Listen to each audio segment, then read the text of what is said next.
I have this here in my hand, these little ping pong balls, because I want to show you something that will make sense when you go back to the introduction. The Gospel according to John, if it were John who wrote it, John was a very close friend of Jesus. You know, at the cross when Jesus is dying, he actually sort of dedicates his mother to John, the disciple right there. So the Gospel of John has so many lanes you can take. You know, you can take the historical lane, the philosophical lane, the literal interpretation lane. There's so many lanes, and there's so many subjects included in it. The Gospel according to John is not linear. Definitely not linear. One of the things that I like to differentiate between John and Paul, and if you don't know this, the Apostle Paul wrote the majority of the New Testament, which I just said in the introduction that it is authoritative in our lives, and prescriptive, not just descriptive, but prescriptive. I don't know if you know the difference. You know, prescriptive, it tells you what to do. Descriptive, it tells you how you did it in the past. So the Bible is not descriptive. The Bible is prescriptive, particularly the New Testament. I'm getting in trouble for this. Anyway, so the Gospel of John, or the Gospel according to John, has so many lanes. So I want you to imagine that every time we mention something different, it's like one of those ping pong balls. And in order for you to understand, you have to have domain over all the ping pong balls. So you have to understand the Jewish festivals. You have to understand the Jewish customs. You have to understand the Jewish was Hebrew, but also the Jews spoke Aramaic, but the gospel was written originally in Greek for whatever reason. Maybe to spread it out. Maybe it was a spiritual reason. And you have to understand that the Apostle John is not talking about the miracles themselves, but talking about the identity of Jesus. And the identity of Jesus is wrapped up in two scenes. He's human, but he's also God. But he's both at the same time, but he's got two natures, but one essence. So you see, like, all of these ping pong balls, they are part of the understanding of the story of Jesus. It's, I don't want to say it's complicated, because it's not complicated, because I have too many lanes to myself. You have too many lanes to yourself. You know, you're a father, you're a professional, you might be a teacher, you might be a brother, you might be a sports person. So all of these things take place, and I want you to understand this, because we are about to embark on an incredible journey on chapter 1. And I want to say this, on chapter 1, from verse 1 to verse 18, it feels to me, I don't know if you've ever come across this, but it feels to me that this was a part of the text that was included in here once the book is finished. You know, I don't know if I've shown you, but I've written the book. This is my book. I don't want to promote it, but I've written the book. And I remember once I finished the first manuscript, I went back and I was like, we need a better introduction. You know, that introduction, you know, the hook. As we started the series, you need a better hook. So the Gospel according to John has at least, according to what I can see, at least what we call a prologue. So after he finished the whole thing, he went back and said, okay, I'll put a better introduction to this. And the reason why I think he did it is because he's so concerned with the Hebrew mindset that he needs to connect the dots with the Hebrew scripture. Now, what's the Hebrew scripture? The most important Hebrew scripture? The Torah, the oral tradition. In our language, we call it the 5 first books of the Old Testament, the Pentateuch. The first text that you read is Genesis chapter 1. What does it say in Genesis chapter 1? In the beginning, God. So there you go. John chapter 1, verse 1. In the beginning. So the reason I think that John put this in here, because he said, if I'm going to talk to these people, and if I'm going to debunk all their arguments, I must assure them that I know what I'm talking about.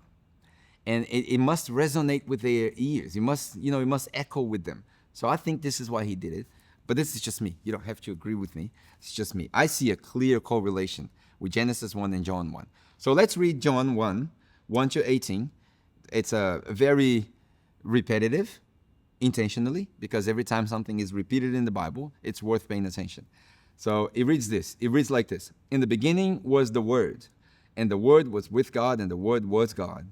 He was in the beginning with God, and all things were made through him, and without him was not anything made that was made.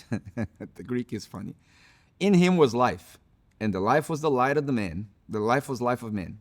The light shines in the darkness, and the darkness has not overcome it.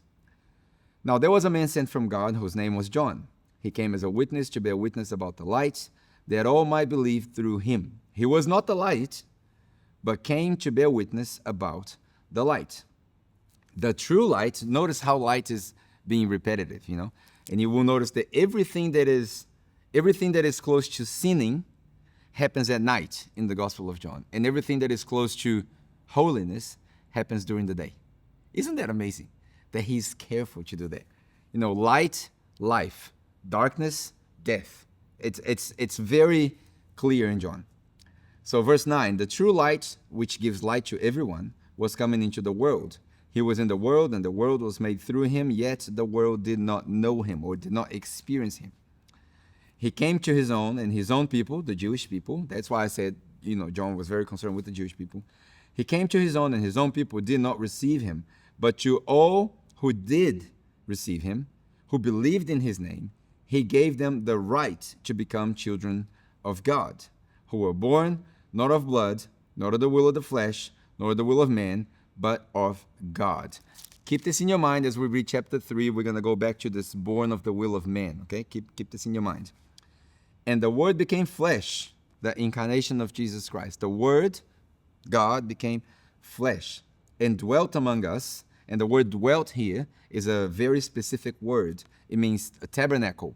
It's a Hebrew expression, just like they had a tabernacle back then. That's why I'm telling you, John was very concerned with the Jewish people, because he said, you Jewish people used to go to the temple to find God. Now God came here to find you. That's the idea. The New Testament is a reverse idea, because back in the days, we used to think, as the Old Testament teaches, that we have to seek God. Seek while God can be found. But now, the New Testament is God coming to man's rescue. God coming down to man's rescue. And the Word became flesh and dwelt among us, and we have seen his glory. Glory as the only Son from the Father, full of grace and truth. John bore witness about him and cried out, this is John the Baptist, not John the author, this was he of whom I said, he who comes after me ranks before me, because he was before me. Keep this in mind, before me. And from his fullness we have all received grace upon grace. For the law was given through Moses, grace and truth came through Jesus Christ. No one has ever seen God, but the only God, who is at the Father's side. He has made him known. That's a beautiful passage. That's my prologue. I want to call your attention to two things. The first one is the word with capital W in your English. That stands for logos. The word logos in Greek was used here for a particular reason. The Greek, the philosophers, they use the term logos for everything that you can rationalize, everything that you can think of, reasoning, logos. And there's a few words in Greek that you use for what's written, or the word graphos is one, rima is another one, the living word. But right here, logos was used so that the Greek philosophers and the thinkers and the Jewish rabbis could associate and say, okay, in the beginning was logos. So everything we can think of, he's already above all of that. He's already before all that. And he manifests himself in a way we can understand. So that's the first thing I want to call your attention, because it talks about the nature of Jesus. He was with God, he was God, and both at the same time, The Word was, and was with, and was God in the beginning. So I like to say that, people associate the term omnipresence with being everywhere. God is omnipresent, he's everywhere. That's wrong. Omnipresence doesn't mean being everywhere. Omnipresence means everywhere that you can be is in him. He is our existential environment. So nothing exists out of him. You read that in Colossians, and you read that here, everything that was created and made in him and through him and for him and by him. So the idea is that God, if I tell you to think about nothing, you can't do that. Although some people think that man has a little nothing box in their brains. You can't think about nothing, because you don't know what nothing is. And I don't know how to articulate nothing. And even the nothing that we don't know how to articulate is in God, because he created the beginning. He's the Alpha. That's why we say he's the Alpha and the Omega. What does that mean? The first and the last letter of the Greek alphabet. Meaning that everything you can reason that has to be articulated with words, which is the language that human beings used, and human beings being the beings that were created according to his image. Everything we can put to paper, put to words, communicate to one another, every attribute that is communicable is in God, because he's the Alpha and the Omega. That's why we can read Psalm 139, for example, and think, you know the words that come out of my mouth before I even think about them, because he already formed them. So that's the first thing I wanted to call your attention to. And the second thing is verse 13, who were born not of blood, nor of the will of flesh, nor of the will of man, but of God. The word born here is not really born like we are born. It's a different birth. It's like generated. But at the same time, you have to remember that the author here is trying to describe the incarnation, not the origin. Two different things. The incarnation and not the origin. So as this prologue finishes, I want to stop here so we can read the rest of the chapter 1 in the next video. But as you think about these things, my invitation to you is this. Consider what the author wanted to tell you when he talks about the beginning. What was the beginning? How do we articulate that? What's eternity? Because when we get to chapter 3, we're going to be talking about eternity and everlasting life. And this will all make sense as you unpack there. So that was the prologue, John 1, from 1 to 18. And on the next video, we're going to cover the rest of chapter 1.